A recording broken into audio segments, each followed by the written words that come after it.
Você ouve agora leitura bíblica diária do Novo Testamento, com o pastor Verlaine Sintra. Romanos capítulo de número 8. Agora, pois, já nenhuma condenação há para os que estão em Cristo Jesus. Porque a lei do Espírito da vida em Cristo Jesus te livrou da lei do pecado e da morte. Porquanto, o que fora impossível à lei, no que estava enferma pela carne, isto fez Deus enviando seu próprio Filho em semelhança de carne pecaminosa e no tocante ao pecado. E com efeito, condenou Deus na carne o pecado, a fim de que o preceito da lei se cumprisse em nós, que não andamos segundo a carne, mas segundo o Espírito. Porque os que se inclinam para a carne cogitam das coisas da carne, mas os que se inclinam para o Espírito, das coisas do Espírito. Porque o pendor da carne dá para a morte, mas a do Espírito para a vida e paz. Por isso, o pendor da carne é inimizade contra Deus, pois não está sujeito à lei de Deus, nem mesmo pode estar. Portanto, os que estão na carne não podem agradar a Deus. Vós, porém, não estáis na carne, mas no Espírito, se, de fato, o Espírito de Deus habita em vós.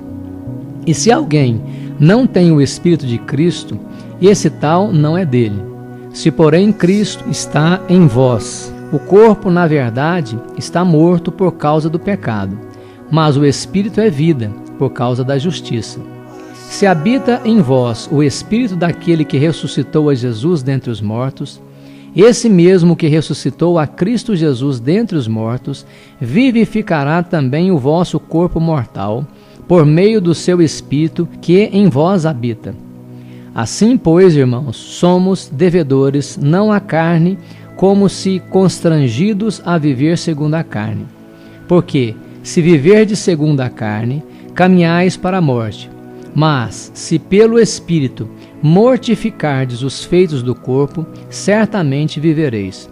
Pois todos os que são guiados pelo Espírito de Deus são filhos de Deus.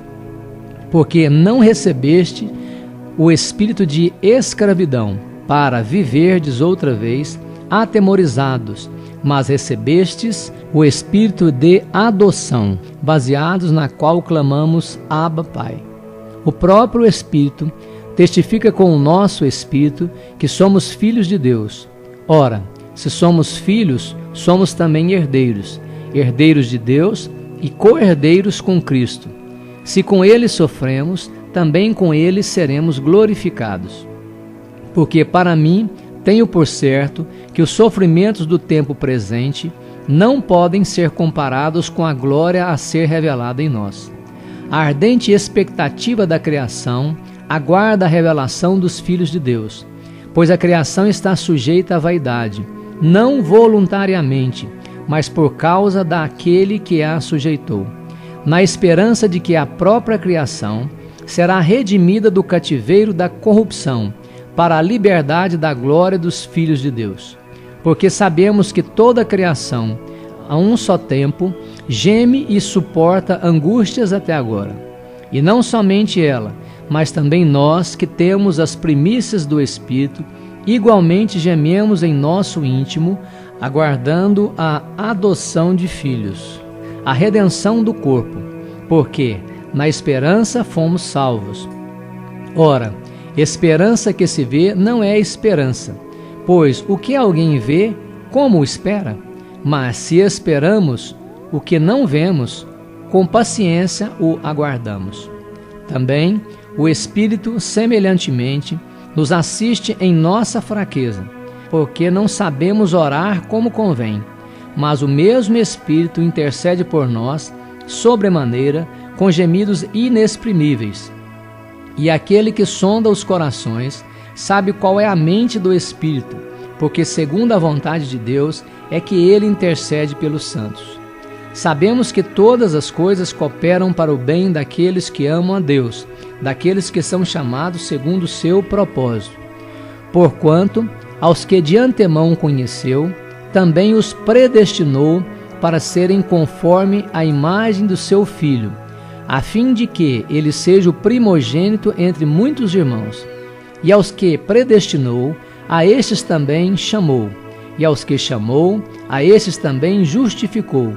E aos que justificou, a esses também glorificou. Que diremos, pois, à vista dessas coisas?